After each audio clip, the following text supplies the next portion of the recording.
válvulas auriculoventriculares y cierre de las válvulas sigmoideas, aórtica y pulmonar.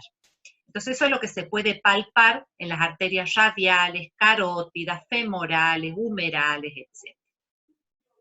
Bueno, ahí tenemos la diástole, que es el llenado, en este caso, del ventrículo, ¿sí? Entonces aquí tenemos cómo sería un corazón en diástole, está relajado y llenándose. En este caso se llenan primero los ventrículos y luego se contraerán las aurículas para terminar de llenar.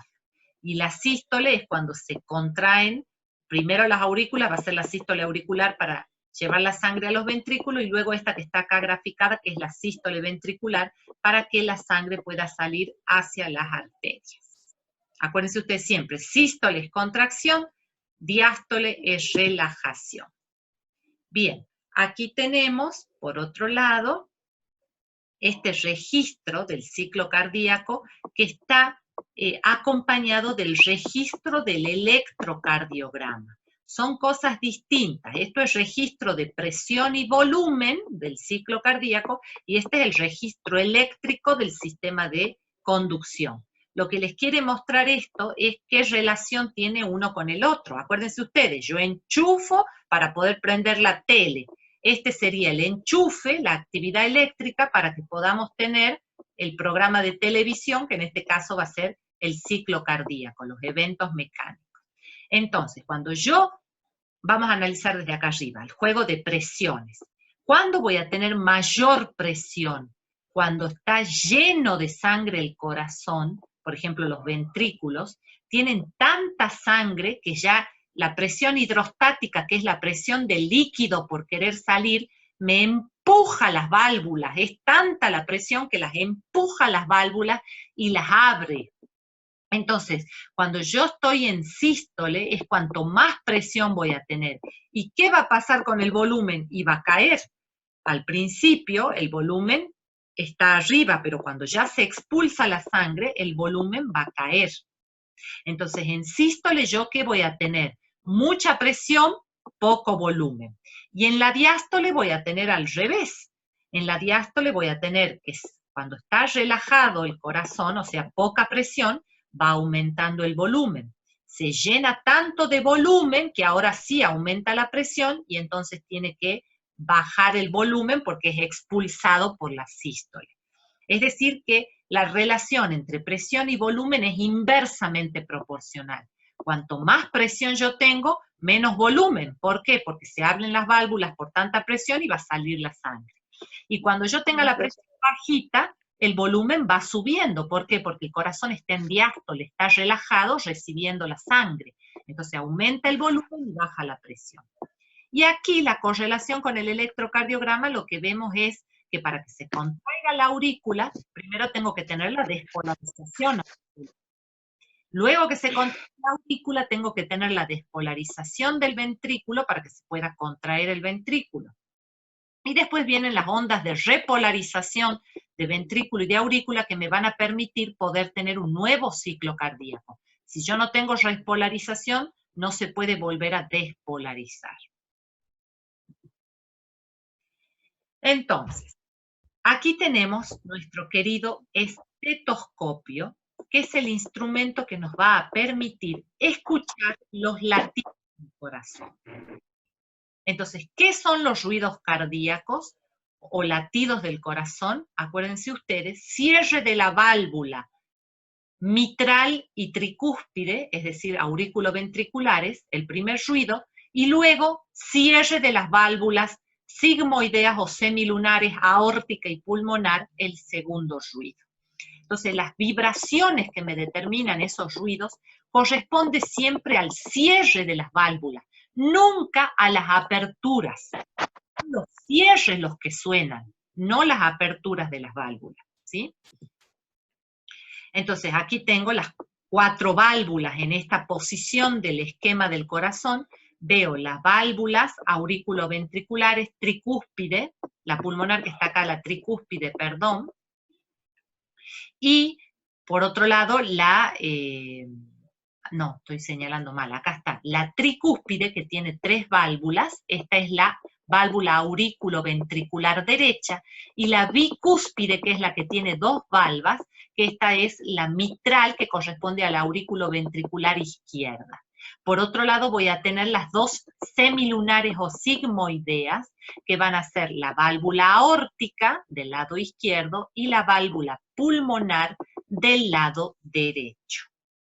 Entonces, el cierre de estas dos válvulas me va a determinar el primer ruido, y el cierre de estas dos válvulas me va a determinar el segundo ruido. Acuérdense ustedes que como el corazón izquierdo maneja más sangre que el corazón derecho, el cierre de la mitral se va a sentir más y el cierre de la aórtica se va a sentir más.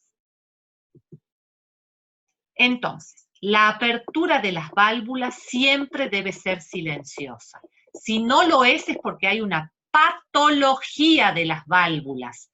A eso se le llama valvulopatía. Patía viene de patología. Entonces, la apertura de las válvulas deben ser silenciosas en condiciones normales. Y lo que sí va a sonar, va a tener sonoridad, es el cierre de las válvulas. Y ahora, chicos, yo les voy a hacer escuchar un audio para que perciban el ruido cardíaco normal. Acuérdense ustedes que el primer ruido es el que suena, corresponde al cierre de las válvulas aurículos ventriculares, y el segundo ruido corresponde al cierre de las válvulas sigmoideas o semilunares. El espacio que va desde el primer ruido al segundo ruido corresponde a la sístole, y el espacio que va desde el segundo ruido hasta el primer ruido corresponde a la diástole. Entonces, quiero que escuchen ahora cómo se siente cuando uno pone un estetoscopio en el tórax, cómo se siente el ruido del corazón, el primer y segundo ruido. Cuando ustedes escuchen el primero, acuérdense que corresponde ¿a quién? Al cierre de la válvula mitral y tricúspide, y el segundo ruido al cierre de la válvula aórtica y pulmonar. Entre el primer y segundo ruido, ese espacio que está entre el primero y el segundo es la diástole, y entre el segundo y el siguiente primero, perdón, es la sístole, y entre el segundo y el primero va a ser la diástole. Ahora escuchen.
Bien.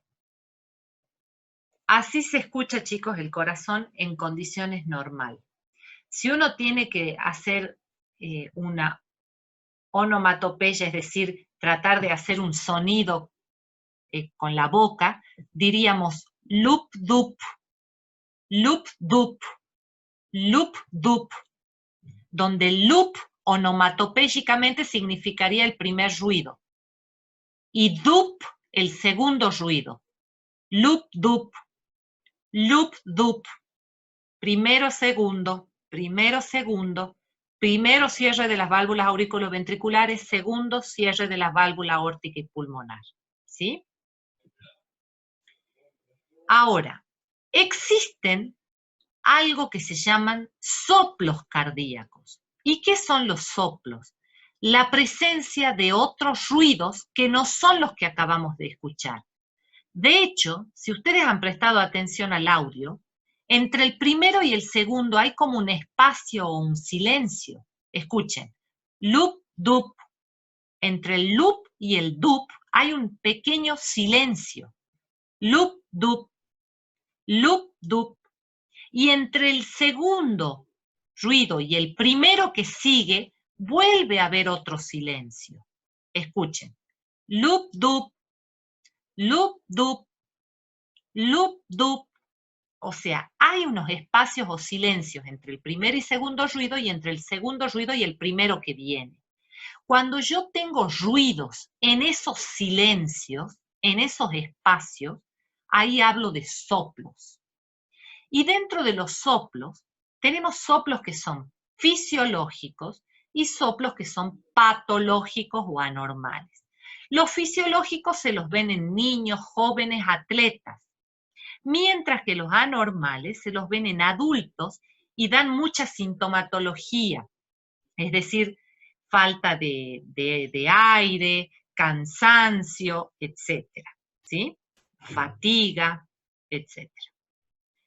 Y el cuarto ruido es cuando uno siente también un ruido que no tiene que estar y corresponde a la contracción de las aurículas. Yo les voy a hacer escuchar ahora para que sientan cómo es un ruido patológico. Esto es un cuarto ruido y tiene que ver con la contracción auricular. Y esta contracción no se tiene que escuchar en condiciones normales. Si la estamos escuchando es porque el corazón está sobrecargado y tiene que hacer una fuerza extra. Entonces, escuchen esto.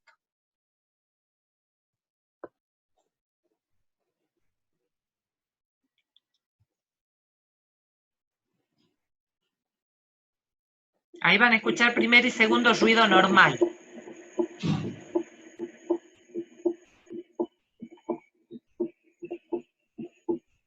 Eso es normal. Eso es un soplo. Tercer ruido.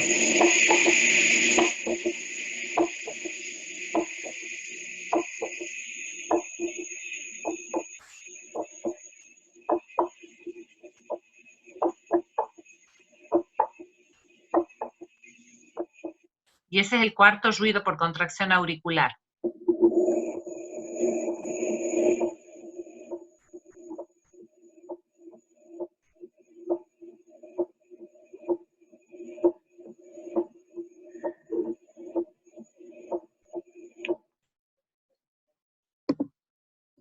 Por supuesto que hay que ir haciendo el oído, chicos, ¿no? Hay que ir haciendo el oído. Pero cuando ustedes identifiquen lo normal, que es a lo que a nosotros más nos interesa, ya va a ser más fácil por lo menos sentir que hay algo que no es normal. De ahí ya después el especialista verá qué es. Si es un soplo, es decir, un tercer ruido o un cuarto ruido. Pero ustedes tienen que tratar de identificar lo normal. ¿Y cómo se toman o cómo se escuchan los ruidos? Gracias al estetoscopio, que es el instrumento que les mostré hace rato, gracias a el estetoscopio, que es este instrumento, pero yo lo tengo que poner no en cualquier lugar del tórax al estetoscopio, lo tengo que poner en las zonas que se llaman áreas de auscultación cardíaca. Y esas áreas de auscultación cardíaca las tengo que definir en el área precordial. ¿Qué es el área precordial? El área dentro del tórax que proyecta hacia la piel, digamos, donde estaría el corazón. Ese es el área precordial. En el tórax yo proyectaría hacia la piel donde quedaría el corazón internamente. Entonces, las áreas de auscultación en esta área precordial van a ser área aórtica, área pulmonar, área aórtica accesoria, área mitral y área tricuspidia. La área aórtica, ¿dónde la voy a proyectar? En el segundo espacio intercostal derecho, con la línea paraesternal. Entonces, yo me vengo del lado